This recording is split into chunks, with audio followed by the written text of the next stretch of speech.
there, I'm Stuart Goldsmith, and in this clip from my Comedian's Comedian podcast, I'm talking to Bridget Christie about her origins in comedy and her wonderfully absurd imagination. I'm really interested in how you developed from the absurd stuff that you were doing before to the stuff that you're doing now. But in order to look at that, these are questions you'll have been asked before about your origins, but can you tell us a bit about how you started comedy, how you brought yourself to it? Yeah, well, I always have had day jobs and things like that. So I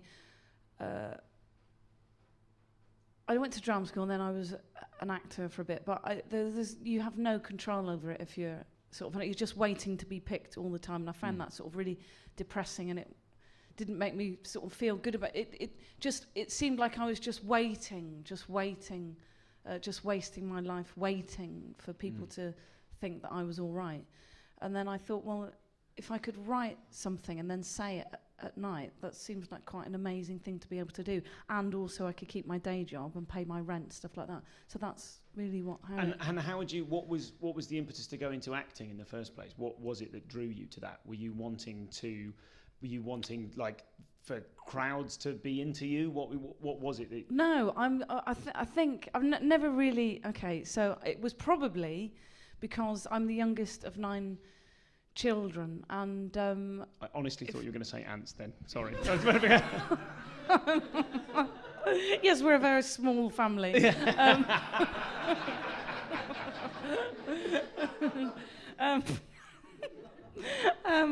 And you know, we're very sort of Irish parents. A big sort of part of our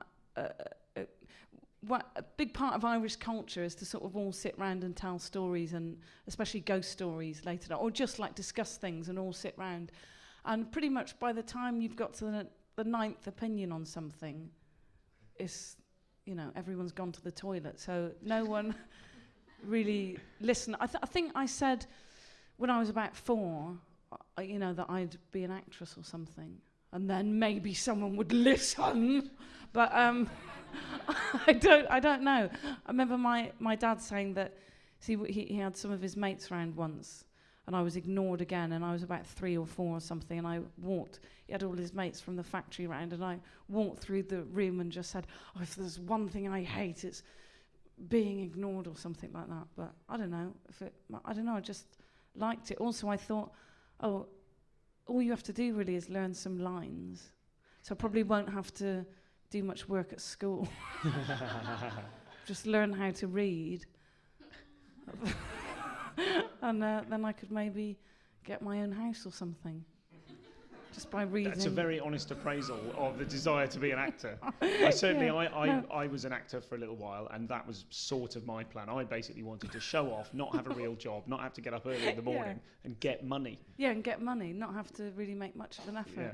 And so for me, I never wanted to be famous.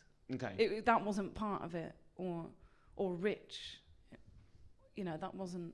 You just wanted to what then? To be able to... I liked expressing myself in unusual ways. Like we used to do a lot of plays, me and my brothers and sisters and things like that. And they never would let me speak, because they'd always say, no, you'll get the words wrong. So I was always like an object. But I would do that object as well as I could. Okay. I'd be like a box or a bush or a tree or a coat. And I'd really commit to it, I'd be right, I'm going to be the best coat that's in this play. Then this suddenly starting to make sense, some of the things I've seen you do at ACMS, the Alternative Comedy Memorial Society. I'm sure within the last year or two I saw you being... You had a green head with a swimming cap, and you were being a pea on a plate. Yes. Yeah. And you totally committed to it. Well, I think you have to, don't you? Can't just be half a pea. Yes, I've decided to be a pea, but I don't really believe in it. No, I think you have. If you don't believe you're a pea, then nobody else will. Drama training deeply ingrained. But what was that about? Pea. Yeah, I don't know. Was it something to do with my name, Crispy or something? It may have been. I don't honestly remember. No, I don't. I think I'm a visual memory. Well, I don't know why person. I'm asking you. I I should know the answer to that. Yeah. There was a good reason. Oh, I remembered what it was. I liked the idea. Okay, it was a couple of years ago, wasn't it? Could have been, yeah. Okay, so I liked the and I didn't do it in the end. I liked the idea of being set up in the room in Edinburgh, because I think I knew I was going to be in the stand one. It's such a tiny stage there, and the audience coming in, they're really close to you. So I'd already had the venue, but I didn't know what show I was going to do. And the P was, I liked the idea of me being in some kind of seat-like thing where you couldn't see my body, but my head was there on the top of the thing, so like in sort of a table with a black cloth around it, and my head, which was going to be a P, would just be on the top, and then there'd just be a spotlight on my face, and I'd be there looking at the audience as they came in. I mean, when you say it like that. That's what I was going to do, and then I thought, but how do I then get out of, do I just get out of it and then do a stand-up set, or like how would I then follow that? I liked the idea of, as an audience are coming in, because it takes 20 minutes or half an hour, of just me of just my head being visible, on a plate. Just looking at them as they came in. So let's look at the. I didn't do it. We'll return to the P. I might do it next year. It's tickling this lot. We'll return to the P and some of the more absurd stuff. But when you decided, okay, acting is waiting around, what was the first piece of stand-up that you did, and what was the beginning of that process for you? Would be open. I think it was an open mic gig at the that massive pub in Clapham, the Alexander, I think, upstairs. PJ, do you remember him? Yes, I remember. Ran PJ, a lot of gigs, and his gigs were called the Comedy Stop because it was one letter above the Comedy Store in the listings. I don't know that for certain, but that's clearly why he did that. Yeah, I think it was quite traumatic. I don't really remember what I said. I remember not being able to hear my voice, so I don't know what I was saying. Had you written a set for it? Were you improvising? Were you doing stories? No, I had some ideas. Okay. That I think I talked about. What do you remember? What kind of like territory you were in? Was it surreal kind of stuff, or? I think it was a bit of. But I have this story about being at the fair, and this is a long time ago, and thinking that I thought that I'd seen my dad on one of the rides, but actually realising it wasn't my dad, and it was a fridge. I don't think I ever did that again, ever. Were you? And were you? What? Why? Why that kind of stuff? Like, had you seen other comics at the time? Were you into comedy? Were you watching other comics? And because that sounds like such a different thing to do from most people's first gig. Do you remember it being in opposition to an existing thing? No, I used to. I didn't watch a lot of. I didn't watch it. I watched a bit of stand-up, but not to see how I would do it. I don't think you can do. I think you have to do what you think you would like to see, maybe, or I don't know. And back then, that is the sort of thing that used to amuse me. Okay. So but it didn't. No one else thought it was very amusing. I did another. Someone told me as well that I was doing it all wrong because I used to do a different thing each time rather than try and work out a thing. Yes, okay, rather than have a set, do that and you were writing new stuff for every single gig. Yeah, and then not do it ever again. And I think I did that for about 9 years. No, not 9 years, but for a very long time. Okay. And so what was the first set that you remember putting together, the first time it kind of coalesced into a set? God, I don't remember because I used to do like characters as well. I think I did a bit about the cheese roll. The cheese roll, not a cheese roll, which is like an old ritual in Gloucester where people run down a hill. Okay, yeah. Yeah, but I used to do characters as well and other sorts of things. So I didn't really do stand-up full-time for a really, really long time, for years and years. Okay. And I can hear a clock. Yeah, I can suddenly hear a clock. That's okay, just means we're thinking. Oh, and ghosts as well. I think I used to do some ghost stories. Okay. So I don't remember a set because there wasn't a set that I used to do a lot. I think I used to do like just bits and bobs all the time. Sure. And were you finding that satisfying? Were you going out and were you getting the reaction that you wanted to get at that time? Oh, no. So were you, well, I mean, what? Oh, good God, no. Were you getting vastly underneath? Were people kind of half going for it? Were people hating it? What do you remember from that time, and what kind of action did you take? Generally not going for it for a long time. So how did you manage to keep doing the stuff that you wanted to do in the face of a negative response from an audience? Well, that seems very arrogant now, looking back at it. To keep doing stuff that nobody liked. It's like this mad, delusional way. Yes, you're all wrong. No. Well, that's something, some people are like that. Sometimes, Sam Simmons, I interviewed Sam Simmons the other week, and he was talking about when he does stuff that he does very absurd stuff. You don't know Sam's work. He was talking about how he gets angry with an audience because he's like, come on, this is funny. Why aren't you going for it? So, you stuck to your guns. Yeah, but I wouldn't get angry. I think I thought, something's not gelling, but something's not gelling here, clearly. But I didn't think that I should then not do something that I didn't like myself because so that other people would like it. Okay. If you know what I mean. Sure.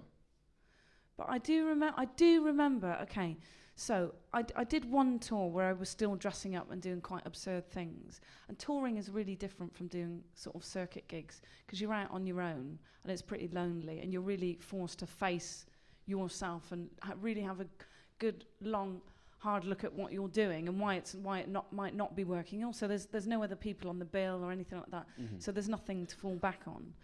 And I did think, I wonder if there's a way of sort of meeting this halfway, of doing what I like, but also giving them, making people have an enjoyable experience as well. And which show was that you were touring when you were going through that? It was War Donkey. Okay. I didn't see that one. What was were you in a sumo costume? Is that the... Oh, only for about a few seconds. Okay, that's all I've heard about that one. I didn't see that show. Yeah, I slowly inflated myself in a... it was going to be all about war donkeys, because like what donkeys are used in wars, like and I thought at the time that they didn't get much publicity for, it was all about horses and stuff like that. And then, so I thought I'd be a war donkey for the whole show. Okay. But then I realised that donkeys don't have a great deal, but sort of there's a lot of women have got quite bad lives as well, so maybe I should talk about women instead of donkeys, because they have quite a hard deal as well. So, but I'd already called it War Donkey, so I had to keep a bit of War Donkey in. So okay. War Donkey... That was the show when it changed, when during it you went... Oh, hang on. Yeah. Yeah. Oh, I don't think donkeys are as important as women. But I think they are important, donkeys, but not, there's much worse stuff happening. Well, no, I mean, donkeys were strapped with explosives. Anyway, so I thought, well, I've got to do a bit of War Donkey. I've still got to, because it's called War Donkey. I can't just not have anything about war donkeys in it. So I kept that bit, about 5 minutes at the beginning, where I was dressed up as a donkey. But then when I went on tour, there was one gig in particular I did in Hull. And I was dressed as a donkey, and it was in this club, which used to be a strip club.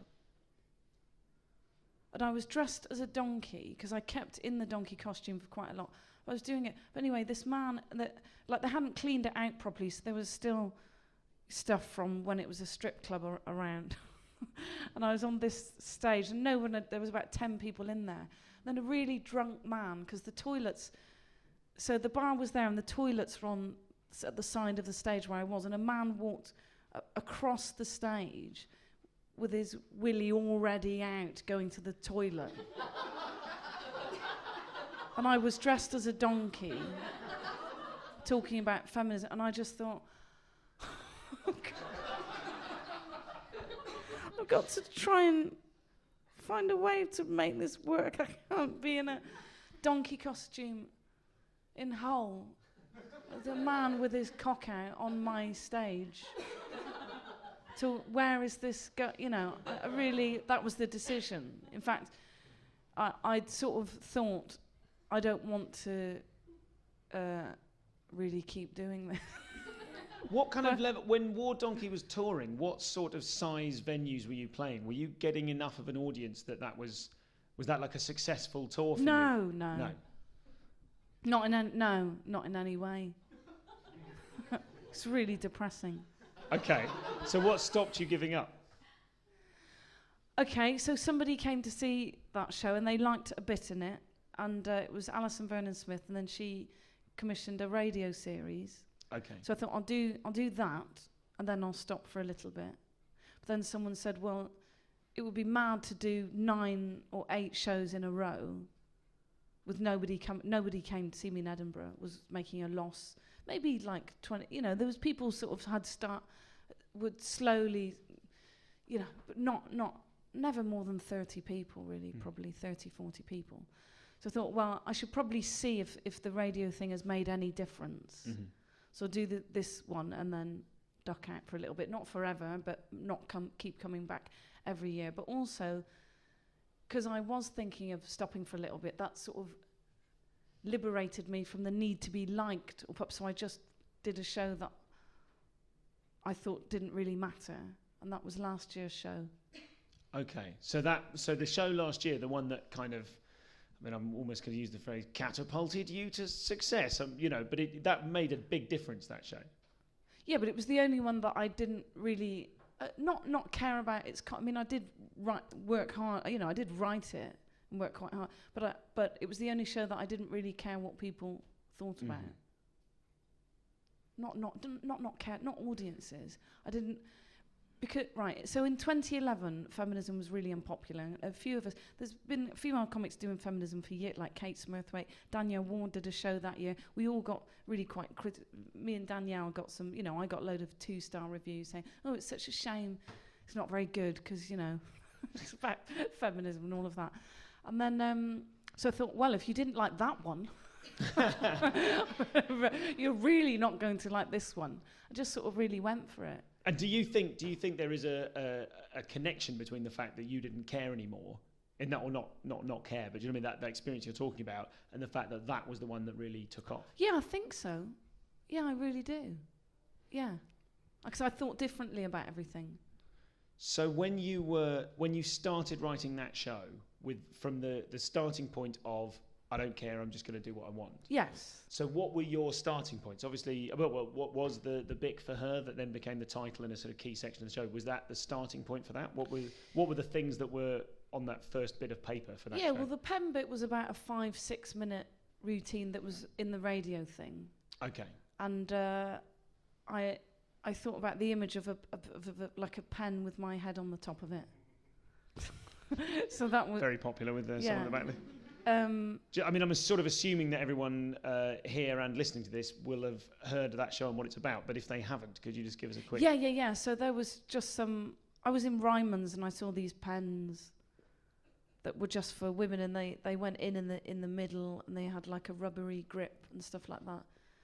And I couldn't believe it. And I went up to the woman and I said, I think she was Scandinavian, I said, look at these pens. They're for women, they're for... just for us. How have they been selling? She went, well, you think they are stupid.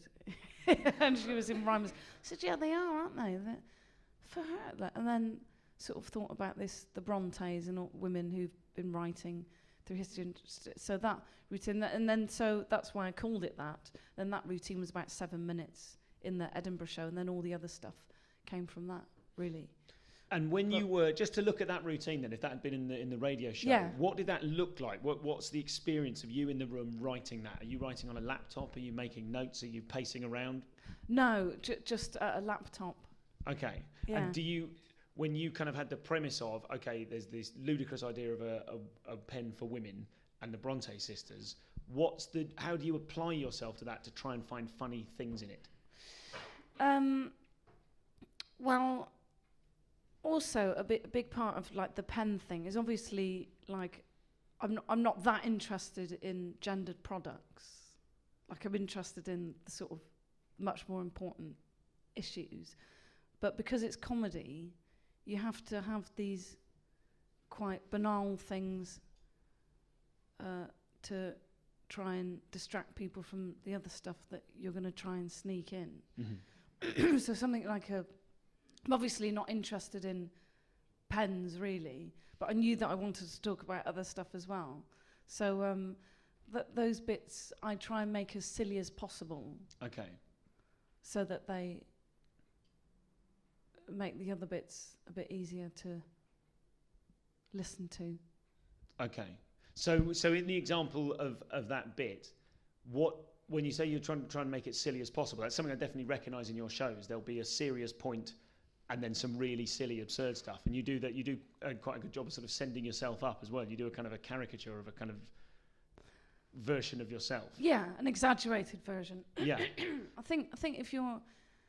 it's really important to me that I don't look like I'm sort of worthy or important, because we're clowns, aren't we? We're comedians. We're supposed to be... we're not supposed to be...